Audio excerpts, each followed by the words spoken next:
तो चलिए शुरू करते हैं। आंकड़े हमारे फैसला आपका भाषा संवाद का जरिया होना चाहिए या फिर सियासत का? बड़ा सवाल यह है। लेकिन भारत की आजादी के साथ शुरू हुआ यह विवाद आज भी वहीं पर खड़ा हुआ है।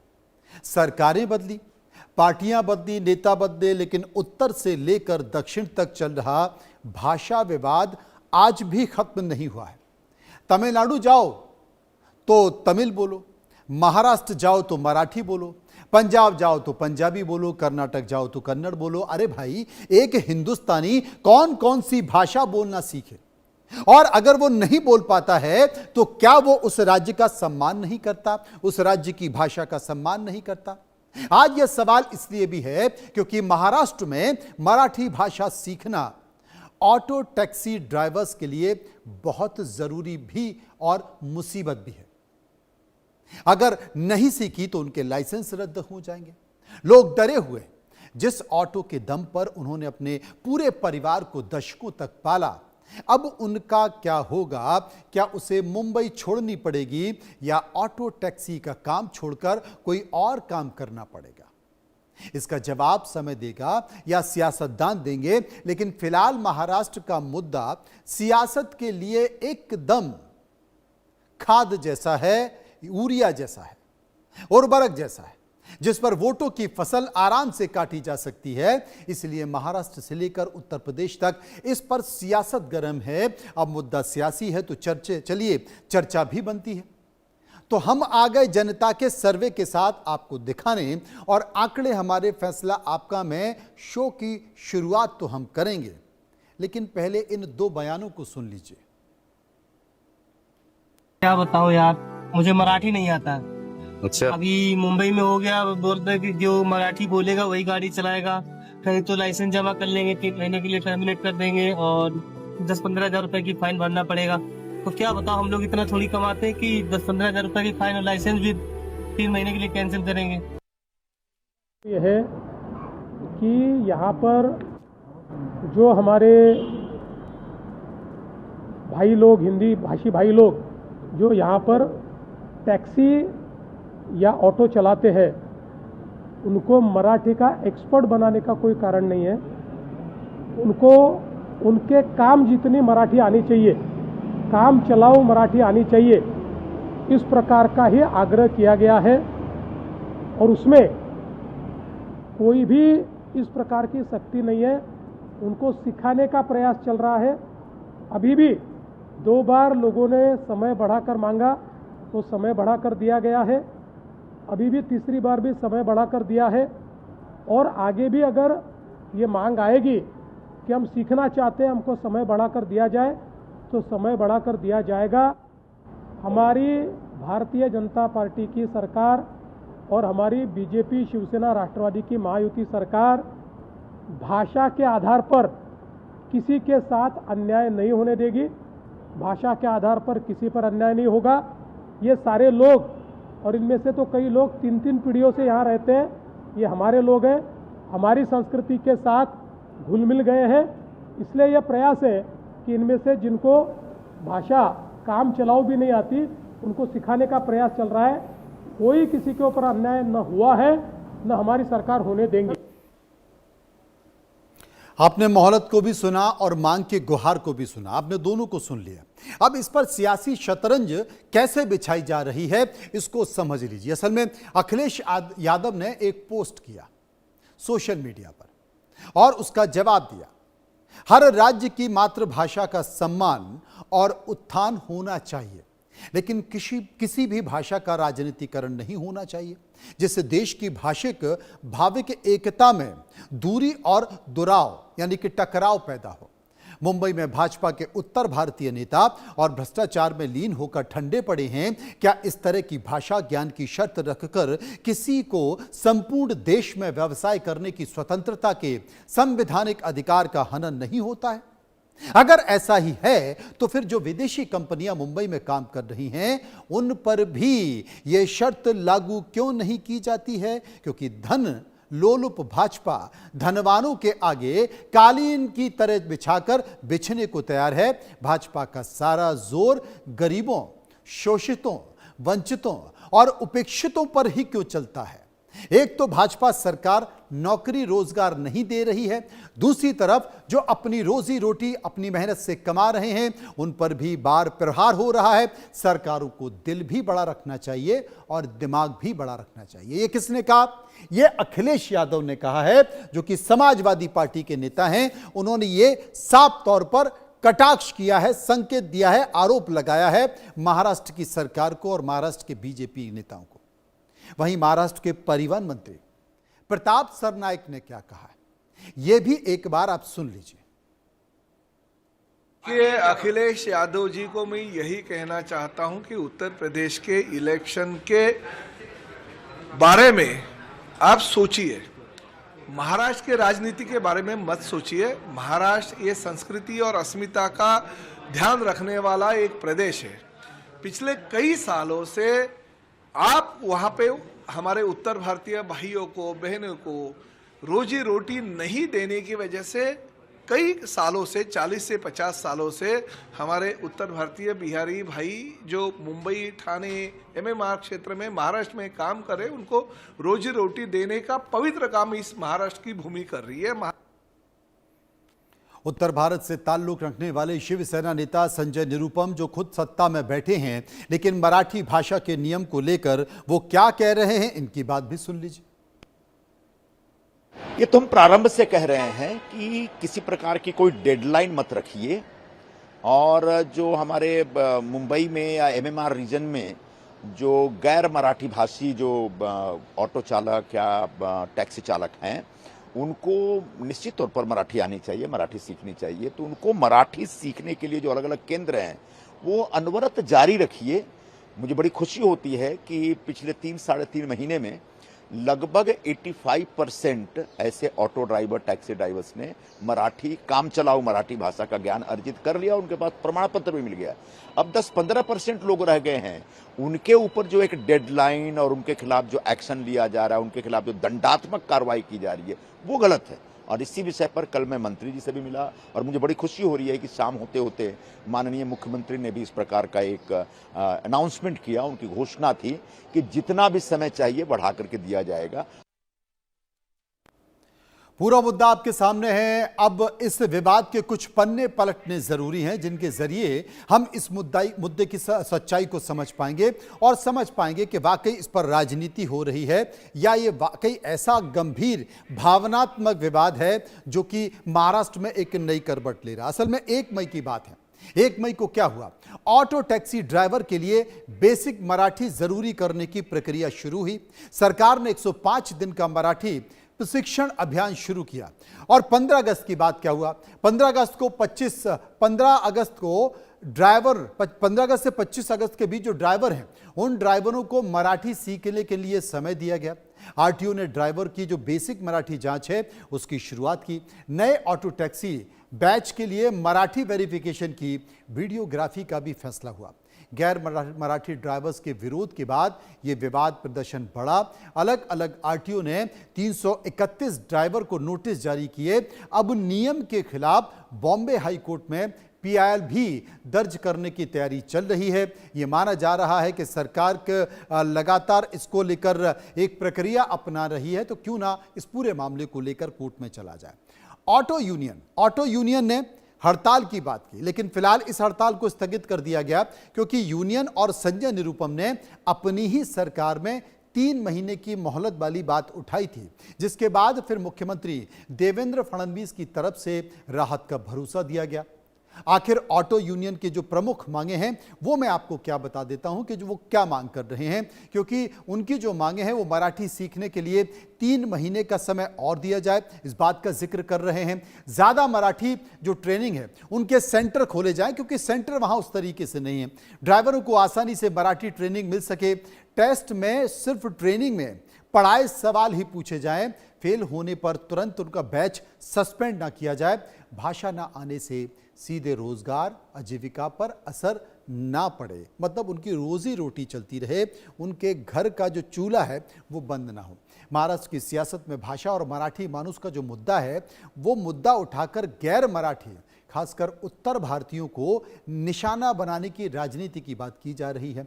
मकसद क्या है? स्थानीय मराठी वोटर्स को अपने पक्ष में लामबंद करना, वोट बैंक मजबूत करना बताया जा रहा है। लेकिन इस सियासी लड़ाई के बीच महाराष्ट्र की अर्थव्यवस्था में उत्तर भारतीयों के योगदान को नज़रअंदाज नहीं किया जा सकता।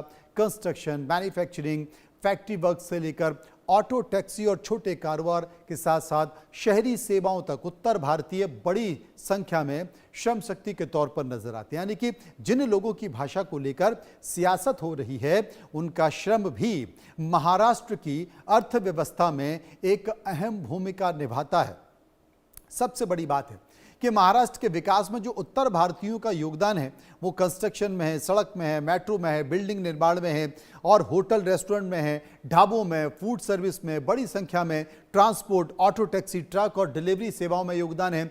छोटे कारोबार जैसे कि फल सब्जी की दुकान, स्ट्रीट वेंडर जितने भी हैं उनकी भागीदारी है। मैन्युफैक्चरिंग और फैक्ट्रियों में भी, खासकर औद्योगिक इकाइयों में श्रमिक बड़े तौर पर काम कर रहे हैं जो कि उत्तर भारतीय हैं। इसके साथ साथ सर्विस सेक्टर, लॉजिस्टिक्स, सिक्योरिटी, घरेलू सेवा और अर्थव्यवस्था के साथ साथ स्थानीय बाजार, किराए और खपत में लगातार वहां पर मौजूद हैं। अब इतनी बड़ी संख्या में लेबर, श्रम वहां पर मौजूद हैं, अगर वो नाराज होगा तो क्या होगा? लेकिन 2011 का जो सेंसेक्स है उसके अनुसार आधिकारिक भाषाई आंकड़ों के मुताबिक महाराष्ट्र में मराठी मातृभाषी करीब कितने हैं? 68.84%। यानी कि बाकी भाषाओं के मातृभाषी मिलाकर करीब 31.16% हैं। यानी कि गैर मराठी भाषाई आबादी थी। गैर मराठी आबादी में हिंदी, उर्दू, गुजराती, तेलुगु, कन्नड़ और मारवाड़ी जैसे प्रमुख भाषा के लोग शामिल हैं। अब इसके अलावा सिंधी, तमिल, बंगलांगी और मलयाली भाषी लोग महाराष्ट्र में रहते हैं। तो इसी भाषाई अनुपात के आधार पर गैर मराठी वोटर्स की संख्या का एक अनुमान लगाया जा सकता है। मैं ये 2011 के सेंसस की बात कर रहा हूं। अब तक तो पता नहीं कितनी संख्या बढ़ चुकी होगी। अब इन सब के बीच जो स्थिति नजर आ रही है कि मुंबई में भाषा का जो विवाद है वो नया नहीं रहा है।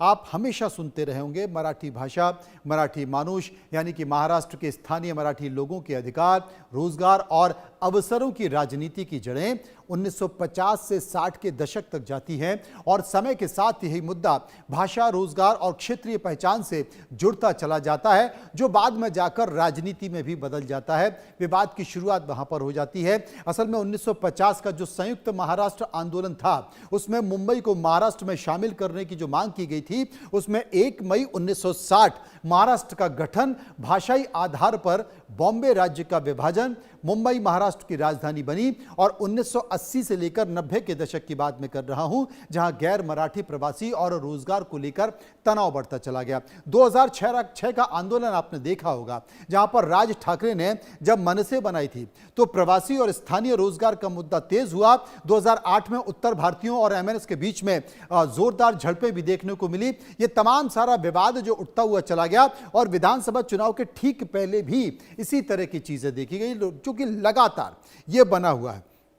अब इसी मुद्दे को लेकर हमने एक सर्वे किया है। सर्वे हमने इसलिए किया है क्योंकि कम से कम ये समझने की कोशिश की जाए कि क्या इस देश को जाति, पंथ, समुदाय, भाषा में लोग बांटते रहेंगे।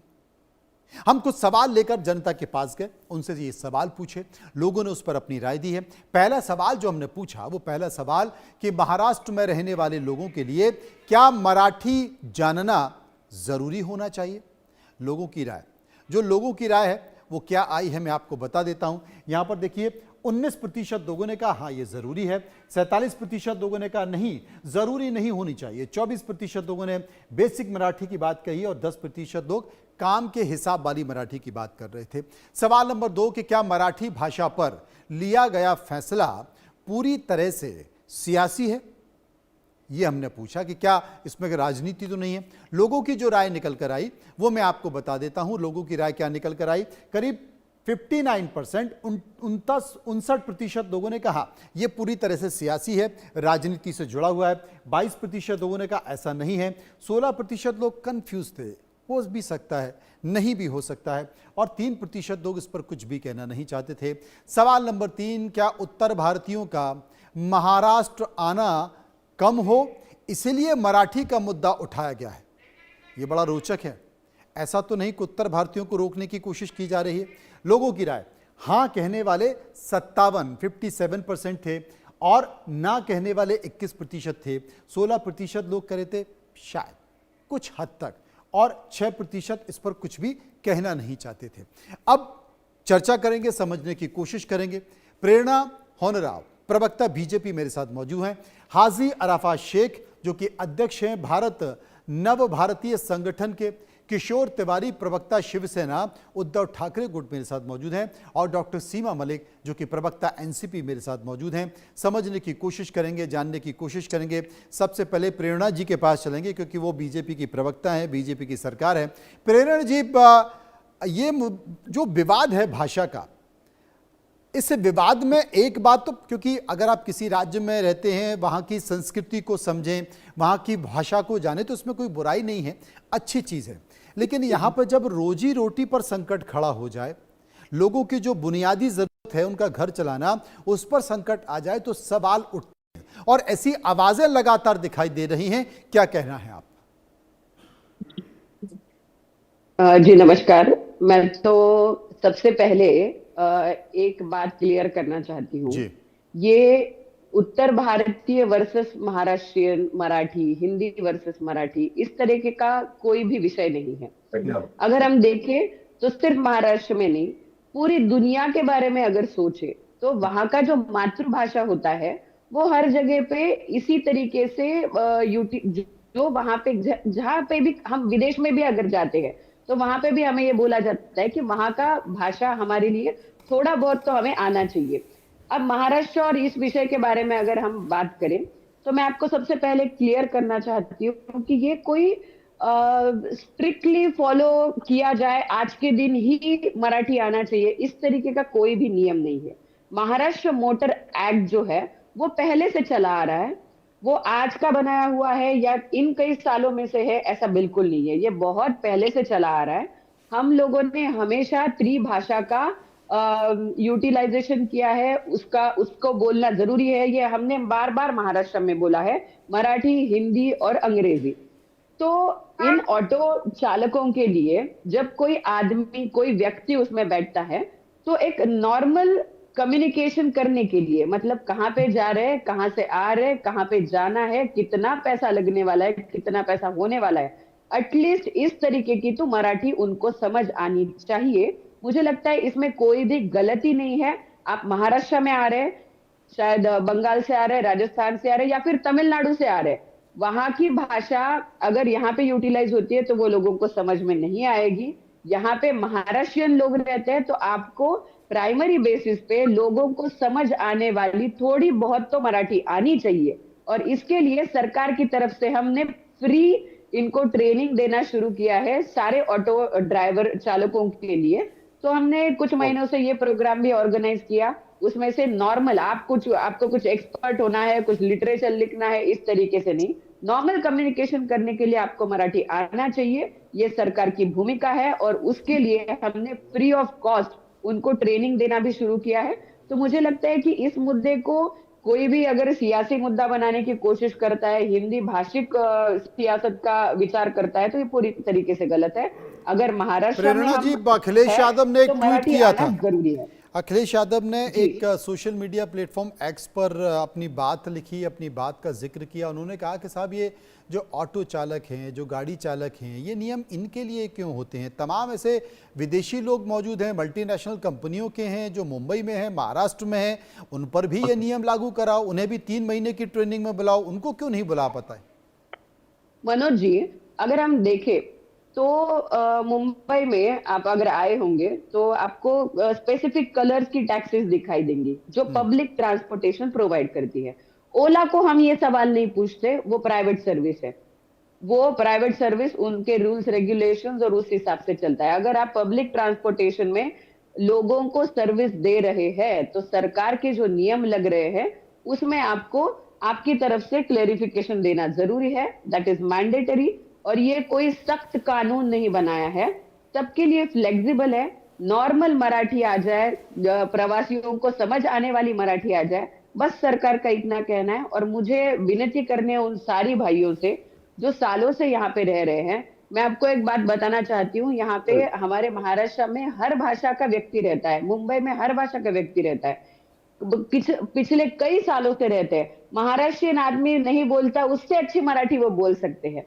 तो मुझे लगता है एडॉप्शन इज नहीं, आवर मैं मानता नेशनल हूँ ऐसा नहीं टेंडेंसी। है, और सम्मान भी होना चाहिए, लेकिन ये जो विभेद है वो, उस पर थोड़ी चर्चा हो रही है। डॉक्टर सीमा मलिक मेरे साथ मौजूद हैं, मैं उनके पास चलूंगा। सीमा जी, आप संतुष्ट हैं जिस बात का जिक्र कर रही हैं प्रेरणा जी?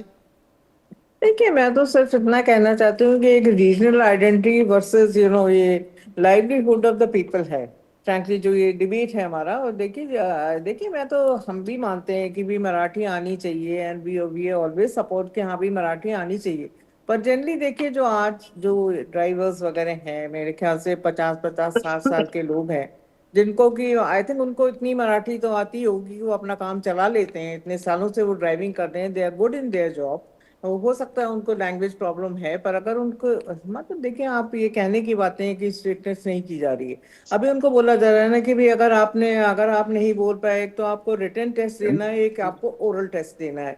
तो बेसिकली देखिए, अगर वो लोग तो ये बोल रहे हैं ना, आप उनको सुनिए, वो कह रहे हैं कि भाई हम तो पढ़े लिखे ही नहीं है, तो how can we give a written test. And वो भी ये भी बोल रहे हैं कि जो हमसे क्वेश्चंस पूछे जा रहे हैं वो आउट ऑफ सिलेबस पूछे जा रहे हैं, जो हमें सिखाया गया है वो पूछा नहीं जा रहा।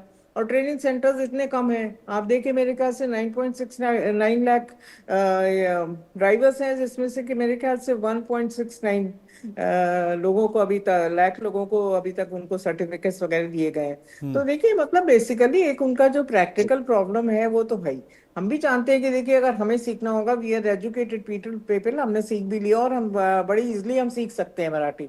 पर उन लोगों के लिए देखिए, जो इतने इतने सालों से रोज दे रहे हैं, उनका एक, और वो 15-20 हजार रुपए उनके ऊपर जुर्माना लगाना, ये कहाँ की मतलब वो है फ्रैंकली।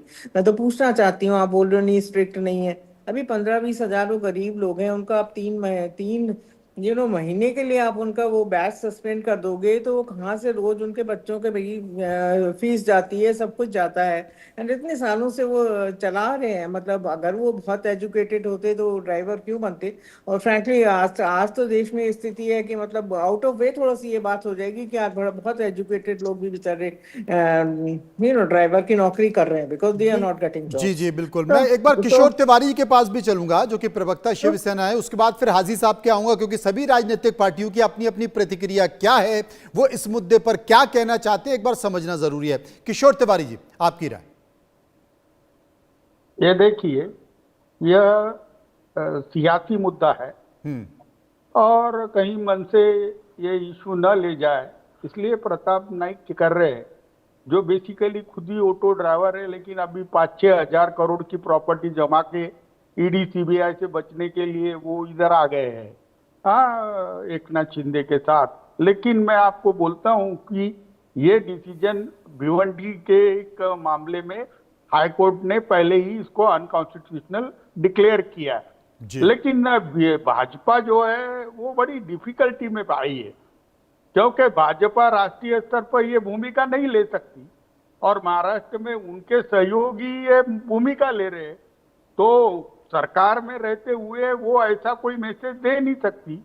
तो ये तो याद इनिशो इलीगल है ना, आप किसी पे सख्ती नहीं कर सकते। लाइवलीहुड करने, अपने जीने के लिए कोई भी आदमी भारतीय है तो किसी भी राज्य में काम कर सकता है, और बेसिकली सख्ती तो होनी नहीं चाहिए। मैं एक बात बता रहा हूं, क्योंकि महाराष्ट्र की जब रचना हुई तो बम्बई गुजरात का पोर्शन था, ग्रेटर बॉम्बे, और हम मध्य प्रदेश में थे, और वो हिंदी भाषी भाव था, और पूरा मराठवाड़ा रीजन ये निजाम का स्टेट था, और यहाँ एक जगह उर्दू, एक जगह हिंदी, एक जगह गुजराती भाषा थी, और ये बहुसांस्कृतिक बहुभाषिक राज्य है, और यहाँ मराठी की सख्ती लगाना यह कॉन्स्टिट्यूशनली सूट नहीं होता। कोई भी राजनीति अगर ऐसी करना चाहता है तो मैं अभी बताता हूं, वो औंधे मुंह गिरेगा।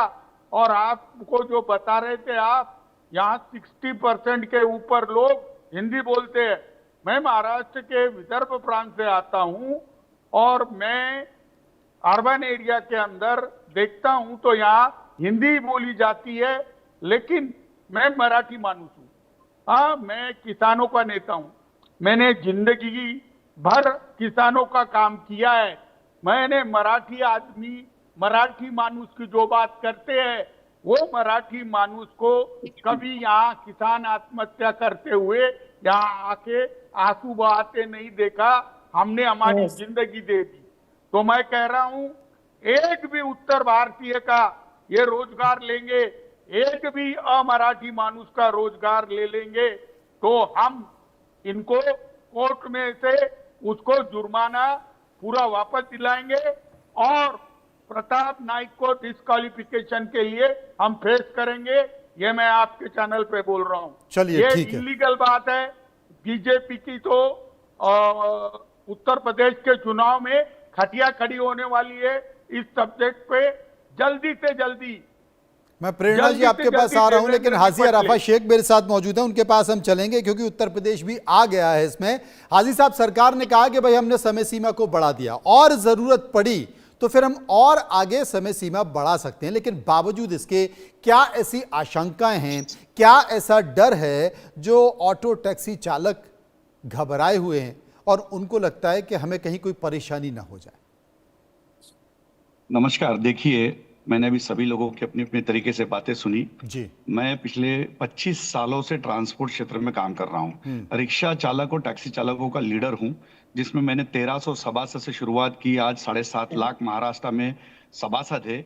जब ये मुद्दा सबसे पहला आया तो मैं प्रताप सरनाईक जी के पास जाके पहुंचा और उनसे हमने बात की और सभी यूनियन के लोगों ने बात की कि आप इस तरीके से सख्ती ला नहीं सकते। उन्होंने 200 पेज की किताब लाई थी।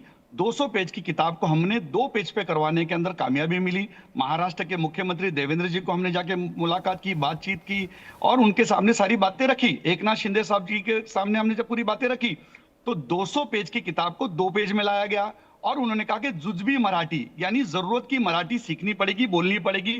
ताई बसा, आई बसा, मामा बसा, माझेकडे सुट्टे आहे, माझेकडे सुट्टे नाही, मैं तुम्हारा तिथे जाऊन सोडतो। इस तरीके की मराठी हमको बोलनी है और सीखनी है। और उसके बाद मराठी महासंघ के लोगों ने कहा कि हम पूरे महाराष्ट्र के अंदर जहां अमराठी लोग हैं, पांडे जी, शुक्ला जी, गुप्ता जी, अब्दुल रहीम, अब्दुल करीम, ऐसे जहां कहीं पे भी जो अमराठी लोग हैं उनको हम सिखाने का काम करेंगे। और वो शुरुआत हुई जिसपे हमने अलग अलग तरीके से फिल्म्स बनाई, अलग अलग तरीके वीडियो सोशल मीडिया के द्वारा करे। मुंबई शहर के अंदर 1 लाख रिक्शा है, 1.25 लाख टैक्सी है, जैसे मालेगांव हो गया, मुमरा हो गया, गवंडी हो गया, भिवंडी हो गया, ऐसे कई इलाके जिधर पे अमराठी जो लोग रहते हैं, जिनको मराठी नहीं आती। लेकिन मैं आपको खास बात बताता हूं, ये जिस बात पे विवाद चल रहा है अभी तक कोई ऐसा पनिशमेंट नहीं हुआ। मैं एक जिम्मेदारी के साथ आपके मैं चैनल के माध्यम से कह रहा हूं कि ये कहीं ना कहीं राजनीतिक अलग ट्रैक पे लेके जाने की कोशिश कर रहे हैं। कल मैंने महाराष्ट्र के मुख्यमंत्री देवेंद्र फडणवीस जी से बात की। उन्होंने कहा कि 2 रोज के अंदर मैं बैठक लगाता हूं और सभी यूनियन के लोगों को बुलाऊंगा और इसके अंदर सहूलत दी जाएगी। किसी भी एक व्यक्ति को मुंबई से और महाराष्ट्र से हम जाने नहीं देंगे। कोई डर का वातावरण नहीं बनाना चाहिए। कुछ यूनियन के जो लोग हैं जिस तरीके से इस मुद्दे को अलग ट्रैक पे लेके जाने की कोशिश कर रहे हैं, ऐसा कुछ भी नहीं है। जब हमने बात की तो आप पूरे टेक्निकल समझना पड़ेगा। अभी ये भाई साहब ने कहा कि हम कोर्ट में जाएंगे, बात सही है, सभी यूनियन के लोग इस तरीके की बात सोच रहे, लेकिन हमने 100 दिन का टाइम मांगा, उन्होंने 120 दिन का टाइम दिया। फिर हमने 100 दिन का टाइम का एक पत्र हमने जाके दिया महाराष्ट्र के मुख्यमंत्री देवेंद्र जी को, एकनाथ शिंदे जी को, ट्रांसपोर्ट मंत्री को और आशीष शेलार जी को। तब जाके उन्होंने कहा कि 1 महीने की मुद्दत और हम देंगे और 3 महीने के बाद लाइसेंस के ऊपर कार्रवाई की जाएगी। जब तक के मराठी महासंघ के लोग जो मराठी जो जरूरत की चीज मराठी है वो 100% सीखेंगे। जबकि 1 लाख रिक्शा और 1.25 लाख टैक्सी में से मैं समझता हूं 60% लोगों को मराठी आती है। तिवारी जी से जवाब ले लेते। तिवारी जी, हाजी अराफात की बातों का जवाब दे दीजिए। मैं आज कुछ कहता हूं कि लाभ ले अमास से भाग्य बोलो तो मराठी, झालो खरेच धन्य ऐक तो मराठी, धर्म पंथ जात एक जान तो मराठी, ये उड़ा जगात माय मान तो मराठी। मैं एक मुसलमान रहने के बाद इस भाषा की रिस्पेक्ट करता हूं। तो 100% सब रिक्शा वाले करते, टैक्सी वाले करते, लेकिन कुछ चंद लोग अपनी रोटी सेकने के लिए इन तिवारी जी रिक्शा रोटी वालों सेक को रहे हैं क्या आप? टारगेट करने की कोशिश कर रहे हैं। तिवारी जी टारगेट क्या आप कर रहे हैं, रोटी पर सेक इसीलिए रहे हैं क्या? अभी तक ऐसी कोई कार्रवाई नहीं हुई है। क्योंकि इसीलिए शेख कोई भी हाजी अराफा अखिलेश शेख इसी यादव बात ने का दो जिक्र या कर रहे हैं कि भाई आसिम कुछ आदमियों ऐसे ने दो, चंद लोग जो इस उन्होंने मुद्दे पर इस अपनी तरीके की रोटियां सेक भाषा रहे कर दी हैं। नहीं अरे चाहिए शेख और लोगों शेख को डराना साहब नहीं चाहिए। शेख साहब जवाब ले लेते हैं। तिवारी जी हाजी मी आहे ना, मराठी माणूस आहे आणि मलाही मी मराठी देववाळंदीचा आहे, जास्त मी पण चांगली येते. पुण्याचा आहे, मी पण मराठी आहे, अरे मी पण अरे, मी देववाळंदीचा आहे. तुम्हाला ओळखतो. अरे मी तुम्हाला ओळखतो. मला एक सांगा, हो. मुझे एक बताइए, ये विवाद हमने उपस्थित नहीं किया है, ये तो सत्ता के लोग उपस्थित कर रहे हैं. ऐसा बेकायदेशीर जिसके कॉन्स्टिट्यूशन नहीं है वो कानून इन्होंने लाया. कॉन्स्टिट्यूशनल कहाँ प्रोविजन है? कोर्ट का स्टे चल रहा है. ये कम पढ़ा लिखा है. ये कम पढ़ा लिखा ट्रांसपोर्ट मिनिस्टर है जो खुद पैसे खाता है, जिसने एसटी कॉर्पोरेशन जो है उसमें काम नहीं कर रहा बराबर. इसने अपना काम करना चाहिए. भाषा विवाद में आकर बीजेपी की किरकिरी नहीं बढ़ाना चाहिए, क्योंकि देखिए कौन क्या खाता है, कौन क्या, तो उससे लेना देना. बात आ रही है भाषा की, बात आ रही है मराठी भाषा की. आप क्या चाहते हो? प्रेरणा जी मेरे साथ मौजूद है. प्रेरणा जी आप क्या चाहते हो कि महाराष्ट्र में मराठी बोलना नहीं चाहिए? रिक्शा वाले, टैक्सी वाले मराठी की आदर करना नहीं चाहिए? जुजबी मराठी सीखना नहीं चाहिए क्या? एक मिनिट मैं बात कर रहा हूं. जो महाराष्ट्रात राहतो त्याला मराठी यायला पाहिजे, पण मराठी येत नाही म्हणून तुम्ही व्यवसाय करू शकत नाही, असा कायदा तुम्ही करू शकत नाही. ऐसा कानून असं कोणी सांगितलं नाही ना साहेब, असा कोणी सांगितलं नाहीये. तुम्हाला फक्त सांगितलं की मराठी नहीं शेख साहब देखिए मेरी बात को गंभीरता से सुनिए, गंभीरता से सुनिए. इस देश के हर नागरिक को इस देश की हर राज्य की भाषा का सम्मान करना होगा, उसको मानना होगा. लेकिन आप अगर किसी के सर पर तलवार रख देंगे और बोलेंगे कि ये 3 महीने में सीखना पड़ेगी वरना आपका लाइसेंस रद्द हो जाएगा, मुझे लगता है कि ये थोड़ी जाती है. आप एक समय सीमा दे दें. ऐसा क्या होने जा रहा है? प्रेरणा जी मेरे साथ मौजूद है. प्रेरणा जी अगर तमिलनाडु में भी यही हो गया, आंध्र प्रदेश में भी यही होगा, अगर इसके साथ साथ तेलंगाना में भी यही हो जाए, तो फिर तो मुझे लगता है नॉर्थ ईस्ट में भी अगर यही हो जाए तो इस देश में एक बड़ी परेशानी हो जाएगी. आप तेलंगाना में चले जाओ, मनोज जी चले जाओ. और एक मिनट जवाब प्रेरणा जी को बोला मैंने. एक मिनट. हाँ मनोज जी, जिस तरीके का संवाद हम यहाँ पे करने की कोशिश कर रहे हैं वो बहुत अलग तरीके से डाइवर्ट हो रहा है. मुझे आपको क्लियर करना है, ये एजेंडा ऐसा नहीं है, इसको पॉलिटिकल बनाने की कोशिश हो रही है. अभी मैं 2 मिनट में मेरा मुद्दा कंप्लीट कर रही हूँ. अभी तिवारी जी ने बहुत सारे पॉलिटिकल एस्पेक्ट्स यहाँ पे बोले जिनके तरफ हम नहीं जाना चाहते थे. वो बहुत सारे एलिगेशंस लगा रहे, उस पर तो मैं बात ही नहीं करूंगी.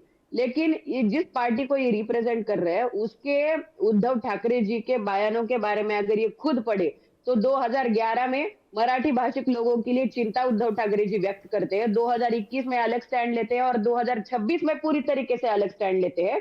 तो शिवसेना का काम ही है जिसके साथ अलाइन हो जाओगे उस तरीके का पॉलिटिकल लैंग्वेज आप बात करोगे. आज के दिन इनको मराठी मानुस का कुछ पड़ा नहीं है, ना हिंदी भाषिक लोगों का कुछ पड़ा नहीं है. इनको सिर्फ इनकी राजनीतिक रोटियां सेकने का काम यहाँ पे ये कर रहे हैं. रियलिटी ये है कि महाराष्ट्र में एक भी व्यक्ति को आज तक इस विषय में फाइन नहीं लगा है. बहुत कोऑपरेटिव तरीके से ये मुद्दा लोगों को कन्वे किया जा रहा है. इसके लिए जो समय लगेगा, समय सीमा तय होगी, उस हिसाब से ये एकदम आराम से इस विषय को पूरा किया जाएगा. लोगों को इससे कोई तकलीफ नहीं है. और मेरा ये क्लियर कहना है, कॉन्स्टिट्यूशन में भी अभी तिवारी जी ने बोला, कॉन्स्टिट्यूशन में अनुच्छेद 345, 347, 350, 350A ये एक बार तिवारी जी खुद पढ़े और लोकल लैंग्वेज मातृभाषा के बारे में कॉन्स्टिट्यूशन ने क्या बोला है ये खुद क्लियर कर ले. इसलिए मराठी इनको लिटरेचर नहीं सीखना है. हमारे रिक्शा चालक भाइयों को जो कन्वर्सेशन में आए, ऑटो में बैठने वाले हर व्यक्ति को, जिस स्टेट में 70% मुंबई में मराठी मानुस रहता है वहां पे मराठी समझ आनी चाहिए. छोटी बहुत नहीं, एक मात्रा अच्छी में वो सोच है। बोल देखिए, भी सकते अगर आप हैं, किसी इस राज्य में तरीके जाते से हैं काम और उस होना राज्य चाहिए। की एक भाषा है, वहां पर बहुसंख्यक उस भाषा के हैं, अगर आप उसे सीख लेते हैं तो उसमें फायदा आपको होगा, आपका व्यवसाय बढ़ेगा, कम्युनिकेशन की एक भाषा होती है, वो अच्छी बात है। मेरा यहां पर सिर्फ, जब मैं खुद मराठी सीखना चाहता हूं, अगर मैं हिंदी के अलावा, अंग्रेजी के अलावा अगर कोई भाषा सबसे पहले सीखना चाहता हूं, मैं तो हिंदी भाषी हूं, मध्य प्रदेश से हूं, ग्वालियर में हूं, जहां पर बहुत सारे मराठी लोग रहते हैं, मुझे बड़ी सबसे अच्छी भाषा लगती है, लेकिन मैं सीख नहीं पा रहा हूं क्योंकि मुझे सिखा नहीं रहा है। अगर कोई आके ये बोल दे कि भाई अब तुम 3 महीने का समय है, अगर तुम मराठी नहीं बोल, अगर सीखोगे तो फिर तुम एंकरिंग नहीं कर पाओगे, तो फिर मेरे लिए परेशानी हो जाएगी। सीमा जी। जी, एक तो मैं कहना चाहूंगा, शायद मेरे नीचे एनसीपी लिखा हुआ है आपने। नहीं, I am doctor from Seema NCP. लिखा हुआ है। एनसीपी भी लिखा हुआ है ना, प्रवक्ता एनसीपी। एनसीपी एसपी से हूँ मैं। जी। This I want to make you clear, NCP SP की प्रवक्ता हूँ मैं।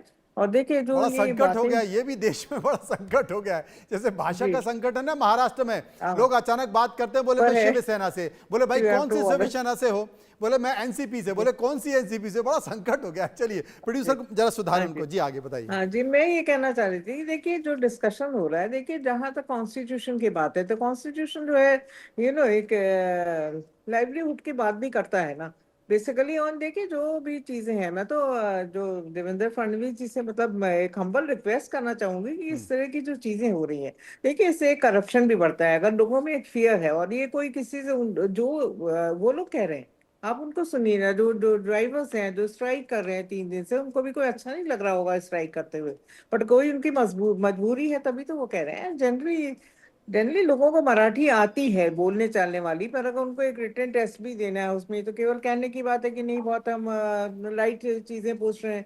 वो तो बोल रहे हैं कि भी इतनी आउट ऑफ सिलेबस चीजें आ रही हैं, जो हमें सिखाया गया है वो तो है ही नहीं, और फिर ट्रेनिंग सेंटर्स भी कितने कम है। केवल ये कहना कि हमने सिखा दिया है, तो ऐसा तो कुछ है नहीं।